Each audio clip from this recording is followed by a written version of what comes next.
Bueno, para mí es completamente imposible recordar la fecha de mi conversión.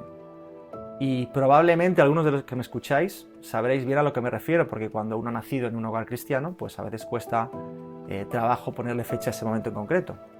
Y ese es mi caso, mis padres eran pastores, así que cuando crecía sabía que Jesús era real, que él había muerto por mis pecados, era consciente del cielo y del infierno, y cuando cumplí años pues me bauticé, sabiendo lo que hacía y convencido de seguir a Cristo. Pero no tengo una fecha exacta del momento concreto en el que pasé de muerte a vida. Sin embargo, sí que hay otra fecha que la tengo grabada a fuego en mi mente y en mi corazón, y es la del 24 de julio del año 2004, porque esa fue la noche en la que yo recibí el bautismo del Espíritu Santo.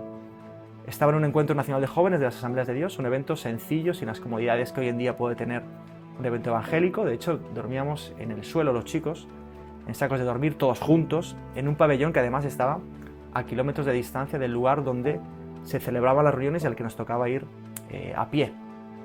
Pero aunque no había comodidades y no había una gran producción audiovisual ni de sonido, sí que había algo que nos unía, y es que no pensábamos en otra cosa que no fuera buscar a Dios y pedirle que hiciera algo en nuestras vidas, pero sobre todo en nuestra nación. Recuerdo las palabras del predicador de aquella noche, de aquel sábado, porque fueron tan impactantes que las tengo todavía anotadas en mi Biblia junto a aquella fecha.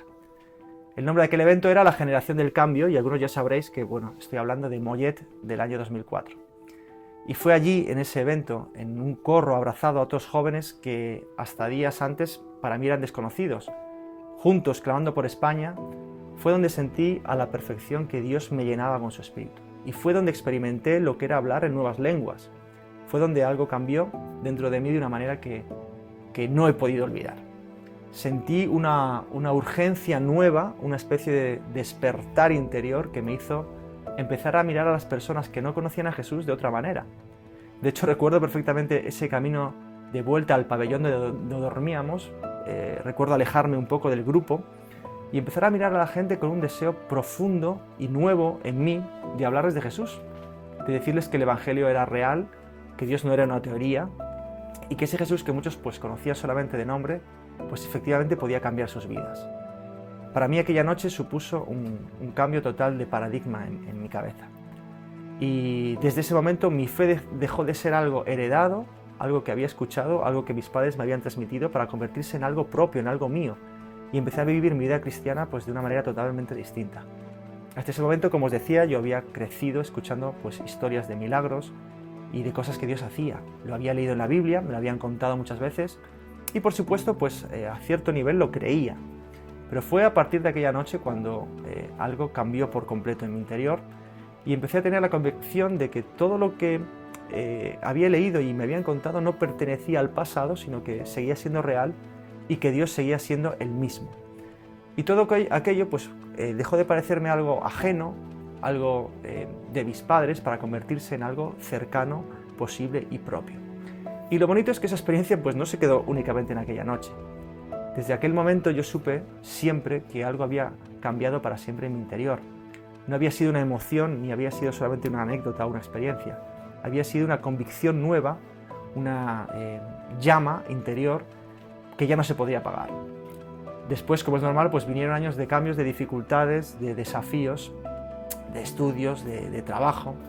Pero ese momento que Dios me regaló fue como un ancla, hizo que incluso en momentos de zozobra, de inquietud, yo pudiera mantenerme firme y saber que Dios era real y que lo que yo había vivido no era algo que me habían contado, sino que era una experiencia que me había transformado. Y aunque llegaran las dudas y las inquietudes, yo sabía a dónde mirar. Por eso me habla tanto el versículo de Efesios 1:14, cuando Pablo nos dice que hemos sido sellados con el Espíritu Santo. Y esa imagen, ese ejemplo de un sello, describe perfectamente lo que yo viví aquel día, porque no es solamente un recuerdo, sino que es una marca real, no en mi carne, pero sí en mi corazón, y que quedó grabada para siempre en mi vida. Y con el paso de los años, pues ese momento ha seguido recordándome quién soy, a quién pertenezco y sobre todo hacia dónde tengo que mirar y hacia dónde tengo que caminar. Y ahora que nos encaminamos justamente hacia la celebración de Pentecostés, pienso que seguramente haya personas que nunca han vivido algo así. Y a lo mejor hay otras que sí que lo han vivido, pero lo tienen como un recuerdo quizá lejano. Y en ambos casos creo que el anhelo debería ser el mismo: seguir buscando al Señor, seguir anhelando la obra de su Espíritu, porque cuando Dios nos toca, no lo hace para dejarnos detenidos en un momento del pasado. Lo hace para iniciar algo, para iniciar un camino que está llamado a crecer y a dar fruto. Y Pentecostés nos recuerda precisamente eso, que Dios sigue llenando, que Dios sigue marcando, que Él sigue obrando. Y por eso mi oración es que, lo hayamos vivido o no, nunca nos cansemos de buscarlo.